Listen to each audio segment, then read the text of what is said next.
Welcome to 1 Minute Wins with Dr. Dana Martin, the podcast where intentional growth meets practical leadership.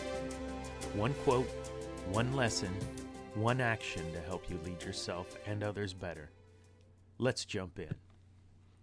Howdy, and welcome back to 1 Minute Wins. I am Dr. Dana Martin, and today's 1 Minute Win number 47, Excellence as a Habit, is one of my favorites, man. This is consistency, intentional, like words that I use all the time. I'm so excited about this episode. Here's the truth, right? Excellence isn't about intensity, charisma, etc. It's about consistency. And people admire big wins, breakthrough moments. They make movies about stand out performances, right? But those moments are never accidental. They're a result of habits most people never see. Our main quote today, it comes from Aristotle, and it's one of the most quoted lines in leadership for this, and for good reason. We are what we repeatedly do. Excellence, then, is not an act, but a habit. That statement isn't poetic, it's instructional. There's directive here. And so today we're going to talk about how excellence actually forms, why leaders must build it deliberately. Excellence isn't built in a day, right? It's built through small, intentional routines, not grand gestures or the occasional I'll try, and not bursts of motivation. Excellence shows up in how you prepare, how you follow through, and how you handle the details when no one's watching. Leaders don't drift into excellence, they design for it. And here's the hard part. Habits don't care about your title.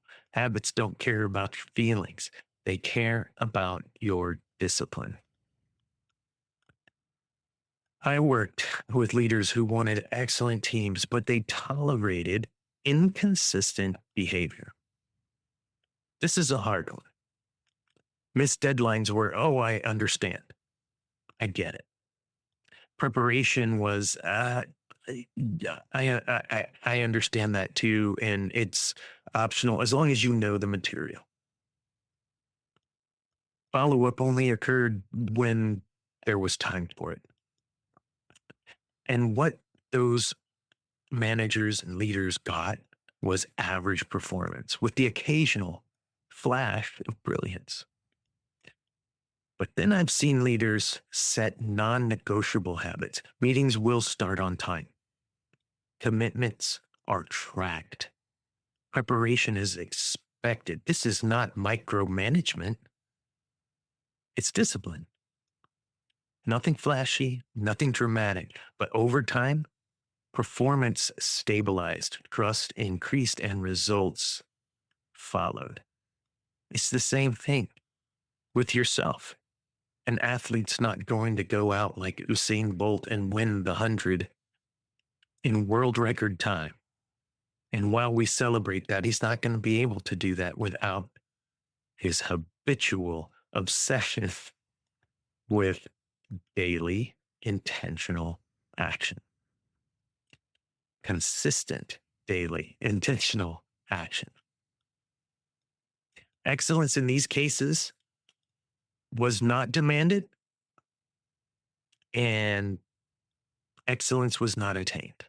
But when excellence was demanded through the form of discipline, it was molded every single day.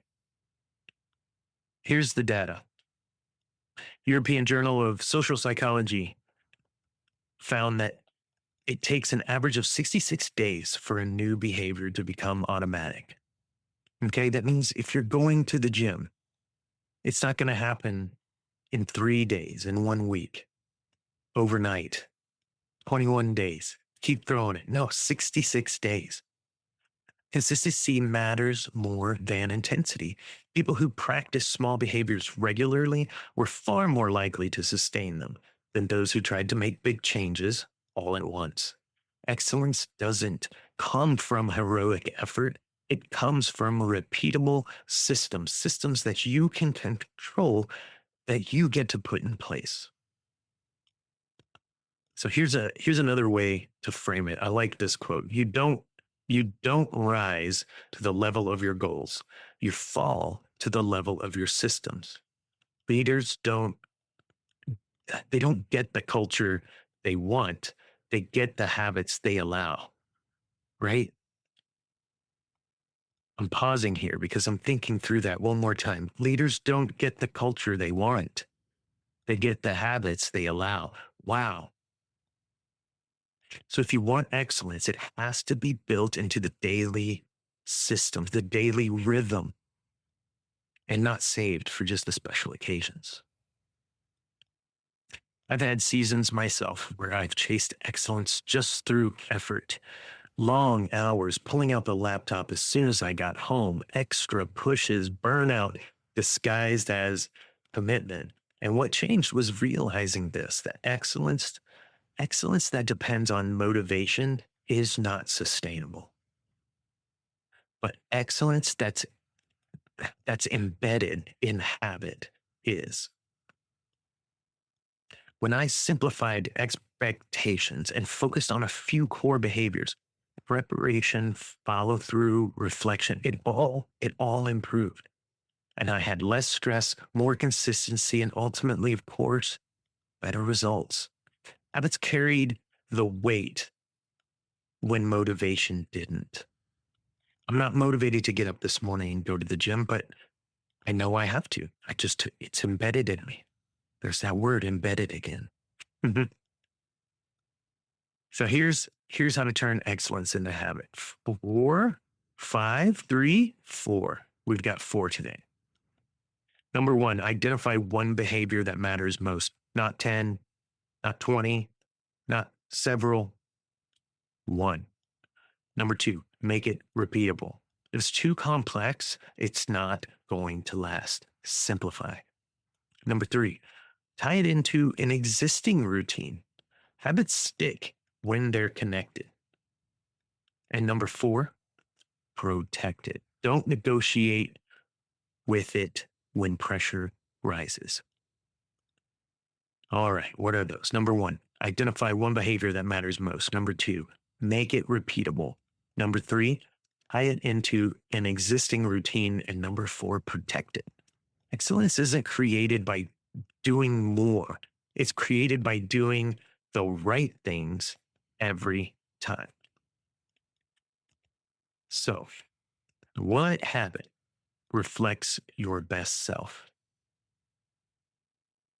I'm going to let that sit there for a second. What habit reflects your best self? I know I have habits that don't necessarily reflect my best self, but not the version you aspire to be someday, the version you can practice today. I can practice being a version of my best self today by what? So what behavior repeated daily would raise your own standard? Your action today is very direct. Just practice that habit today without compromise. And then tomorrow, do it again. And then the next day, do it again. Even if it feels small and even if no one notices, excellence compounds quietly. Leaders set the ceiling for excellence through what they model, what they repeat. And teams don't rise to occasional speeches and rah-rah. They align to daily behavior, the model, the example, if you will. If you want culture of excellence, don't announce it. Just demonstrate it every day, consistently. If this episode challenged you, or you think it may resonate with someone, share it. And don't forget to like and subscribe.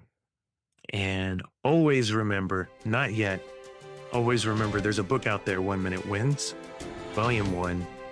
Take control of your growth journey 1 minute at a time.